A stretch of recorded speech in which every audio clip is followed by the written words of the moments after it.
My father called it a wrong number. He laughed about it on the phone, the way he laughs when something doesn't seem worth worrying about, and told me the bank had called twice that morning. Must have dialed the wrong man, he said. He was 81 years old, and the furnace had been rattling since September, and that was what he actually wanted to talk about. So I let it go. That was a Thursday. By Saturday morning, I was sitting across from him at his kitchen table, with a stack of bank statements between us, and the furnace had stopped mattering entirely. I'm 54 years old. I own an auto repair shop on the east side of Harwick, which is the kind of town that shows up on maps, but not much else. I married my wife Patrice when I was 26. We have 2 kids in high school now, both taller than me, which Patrice considers one of her finer accomplishments. I fix engines. I coach youth baseball in the spring. Every Sunday I drive the 12 minutes to my father's house on Caldwell Road and make sure his gutters aren't clogged and his refrigerator has something in it worth eating. I'm not the son our family talks about at Christmas. That would be my brother. He's 59, 5 years older than me, and he lives in a suburb of Dallas in a house with a circular driveway and a wife named Glenda who sends Christmas cards with a professional photo every single year. He's a financial consultant, or was, depending on when you're reading this, and he has always been the one who knew things. Stock markets, tax codes, the kind of details that make other men feel small at dinner parties. Our father was proud of him the way men of his generation get proud, quietly, but often. Your brother's doing well, he'd say, even when I didn't ask. I didn't take it personally. That was just how it was. Before I take you back to that Saturday morning, and the papers on my father's kitchen table, please take a moment to subscribe and hit the like button. I read every single comment, and I'd love to know where you're watching from. Now let me tell you what was waiting in that stack. My mother passed 20 months ago. Ovarian cancer, 6 weeks from diagnosis to the end.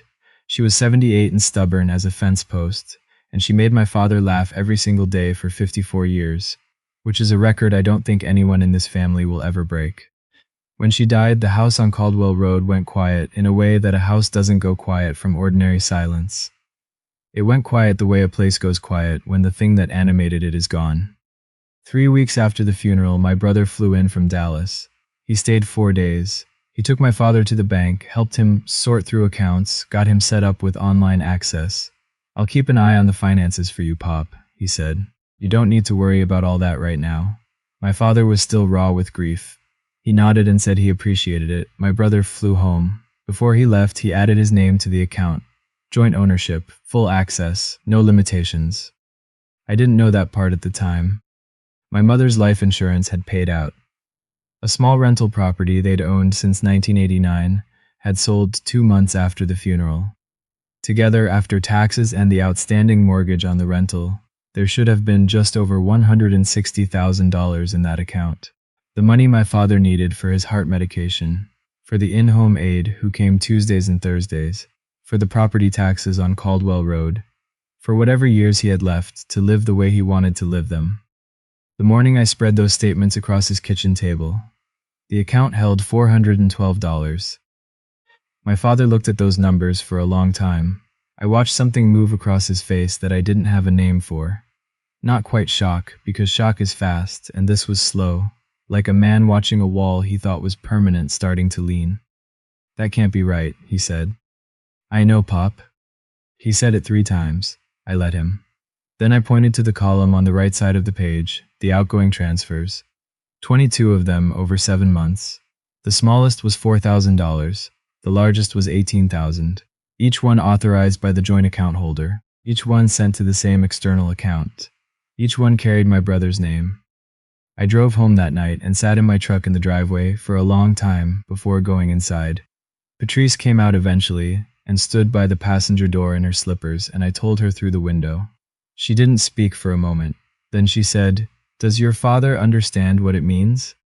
I thought about him sitting at that table, the way he'd folded the statements back up very carefully, like putting something fragile away. "He understands," I said. The next morning I called my brother's cell. He answered on the second ring. Ross. His voice was warm. My brother has always had a voice that sounds like it belongs in a commercial for something trustworthy. "How's Pop doing?" "I'm looking at the bank statements," I said. A beat, half a second, maybe less, but I caught it. Yeah, Pop mentioned he was confused about some transfers. I've been repositioning assets on his behalf, trying to get him a better return than a standard savings account. Where is it? The money's in a holding account while we identify the right instrument. Where is it, Chad? Another pause, longer this time. Ross, this is complicated. There are things in motion that you don't have the background to understand. I'm trying to protect Pop's money. You need to trust the process. I hung up. I called Clark Finney, who had been our family's attorney for 22 years. He worked out of a two-room office above a dry cleaner on Main Street. He'd written my parents' wills, handled the rental property closing, and had a handshake so dry and firm it felt like grabbing a leather work glove. He told me to come in the next morning. The day before I got there, things got worse. My Aunt Frances called. My father's sister, 71 years old, lives up in Medina, and the first thing she said was, "Honey, I'm so sorry about all this trouble with the finances." I asked her what she meant. She paused the way people pause when they've said something they weren't supposed to. "Your brother called last night," she said carefully. "He's very worried. About some decisions being made around the accounts. About someone close to your father who's been influencing him, keeping him from the rest of the family." The blood left my face. "Did he say it by name?" I asked. She didn't answer, which was its own answer. In the 12 hours between my phone call and that conversation, my brother had already been on the phone with Aunt Frances, with our cousin Bonnie in Columbus, with my father's old friend from the VFW hall. He hadn't accused me directly. He'd done something smarter. He'd planted a seed. "Ross is too involved. I'm worried about Dad's state of mind. I don't know what's happening out there," and let people water it themselves. I need to stop here for a moment. If you've ever been the family member who shows up, who does the driving and the insurance calls and the prescription pickups, and then had someone turn around and use that presence against you, you know exactly the helpless I felt standing in my kitchen that morning. If this story is landing somewhere real, go ahead and subscribe so you can see how it ends. Now let me tell you about what Clark Finney had waiting in his office. He read through the statements slowly. He didn't react much. When he finished, he folded his hands and looked at me over his reading glasses. "Joint account," he said. "Full co-ownership." "Can I freeze it?" "Not without a court order, and with $400 left in it, there's not much to freeze." He paused. "There's something else I need to tell you." He stood and opened the bottom drawer of his filing cabinet and pulled out a manila folder, thick and sealed with a metal clasp. He set it on the desk between us. "Your mother came to see me," he said. "About 8 months before she passed. She came alone. Didn't tell your father she was coming." I sat very still. "She was worried about your brother, not in a dramatic way, in a calm, matter-of-fact way, the way your mother did everything. She'd noticed things over the years, the way he talked about money, the way certain loans never got repaid. She had no proof. She had a feeling that sat in her chest and wouldn't leave." He paused. "She asked me to do 2 things and to keep them sealed until they were needed." He looked at me steadily. "They're needed now." I asked him what she'd done. He shook his head, not dismissively, carefully. The way a man shakes his head when he's saving something for the right moment. "She wanted it done in front of people," he said. "She was specific about that. Not whispered in a back room where it could be denied or misremembered afterward. She wanted it out in the open where it couldn't be walked back." He glanced at me. "Is there going to be a gathering? Something your brother might organize?" As if on cue, my phone buzzed on his desk. A group text from my brother to the extended family. He was hosting a dinner at Henderson's, the nicest restaurant in Harwick, the following Saturday. Family meeting to discuss Dad's long-term care plan. Everyone please come. This is important. I showed Clark the screen. He almost smiled. "Be there," he said. "Bring your father. I'll bring the folder." The week between Clark's office and that Saturday dinner was the longest of my life. "My brother called on Wednesday evening," I answered. He was calm, almost gentle, which was worse than anger. "I hear you've been talking to Clark Finney," he said. "He's been the family attorney for 20 years. He's a small-town lawyer with a 2-room office. Ross, listen to me. The reasonable register, the one he used when he wanted to manage a situation. The money isn't gone, it was repositioned. I've been handling this for 18 months and I need you to stay in your lane. You're a mechanic. I work in finance. There's a reason Pop trusted me with this. A pause. If you push this thing, if you turn it into a crisis, Pop gets hurt. You know how fragile he is. Is that what you want? The threat was so softly wrapped, I almost missed the shape of it. I'll see you Saturday, I said. He hung up. That night, Patrice asked me something I hadn't let myself ask out loud yet.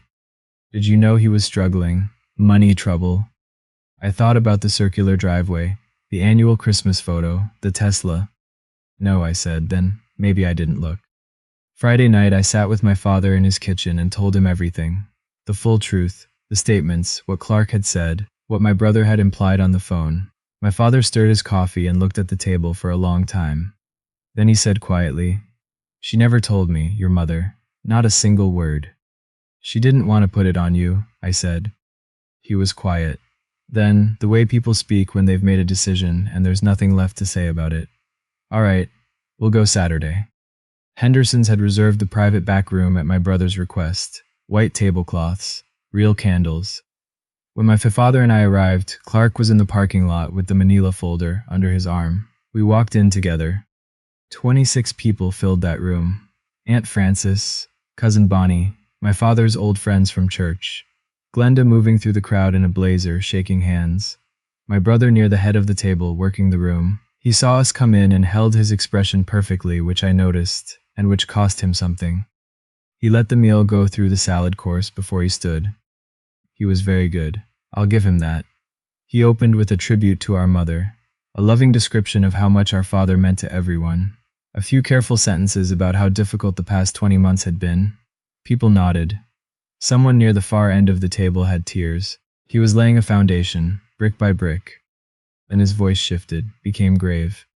"I asked you all here because I've been concerned," he said, "about Pop, and about some of the decisions being made around him, by people who are very close to him, people whose involvement hasn't always been in his best interest."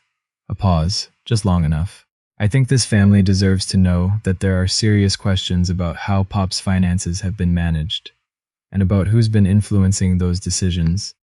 25 faces moved slowly around the table. Most of them settled on me. I felt my father's hand find mine under the tablecloth.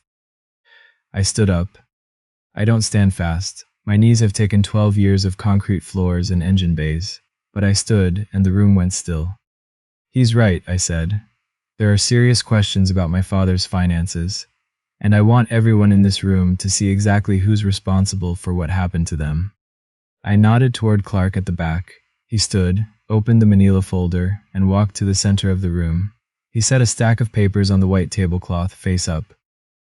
"My name is Clark Finney," he said. "I've been the Hagen family's attorney for 22 years. With Ross's permission, I'm going to read from the account statements. You're welcome to pass them around afterward." "This is absurd," my brother said. "Pop doesn't understand what's been." January 9th, Clark said, calm as a Sunday morning, transfer out $12,000, recipient Chad Hagen. He turned a page, January 24th, $15,000, Chad Hagen, February 7th, $11,000, February 19th, $18,000. He looked up at the room, same name, every single time. 22 transfers over 7 months. The room changed. Aunt Frances had set down her fork. Bonnie leaned over to look at the papers being passed down the table. My brother's wife had gone very still in her chair. "It's a joint account," my brother said louder now. "I'm a co-owner. I had every legal right to drain your 81-year-old father's retirement savings." I kept my voice level. "In front of everyone here tonight, tell us where the money is." He didn't answer. "There's more," Clark said. He reached into the folder and drew out a small digital recorder. Old model. He set it on the table and pressed play. My mother's voice came out of that little machine and filled the room. I knew it was coming, and it still took me apart. She sounded like herself, steady, direct, unsentimental in the way she was when something mattered. "This is Marion Hagen. I'm recording this with my attorney, Clark Finney. If you're hearing this, it means what I was worried about has happened, and I'm not there to do anything about it myself." The room was completely silent. She spoke for 7 minutes. She talked about what she'd watched over the years. The small loans that never came back. The way conversations about money shifted when her older son entered them. A pattern she couldn't prove but couldn't stop feeling. She talked about coming to Clark alone, because she didn't want to force my father to choose between his sons on a feeling. She talked about what she'd decided to do instead. She had set up a separate trust. Her own savings, kept entirely apart from any joint account. Money she'd built over 20 years from her years as a school librarian, placed into a protected trust that neither son could access directly. She'd funded it with a portion of her life insurance payout, structured and sealed through Clark's office. The trustee she'd named was me. Ross drives over there every Sunday, her voice said. He doesn't make a big deal of it, he doesn't post about it, he just shows up. That's how I know. The trust was not a fortune, but combined with the repayment agreement Clark had already drafted and filed, it was enough. Enough for the medication, enough for the aid on Tuesdays and Thursdays, enough for the property taxes on Caldwell Road, and the repairs that a house built in 1972 would always eventually need. My father could stay on Caldwell Road. My brother stood in that room with his wife and his blazer and his reputation, and had nothing left to offer. Glenda reached for her water glass and seemed to change her mind. Aunt Frances was looking at him with an expression I'd never seen on her face. Bonnie slid the papers back across the table in his direction and said very quietly, "Take your time, explain it."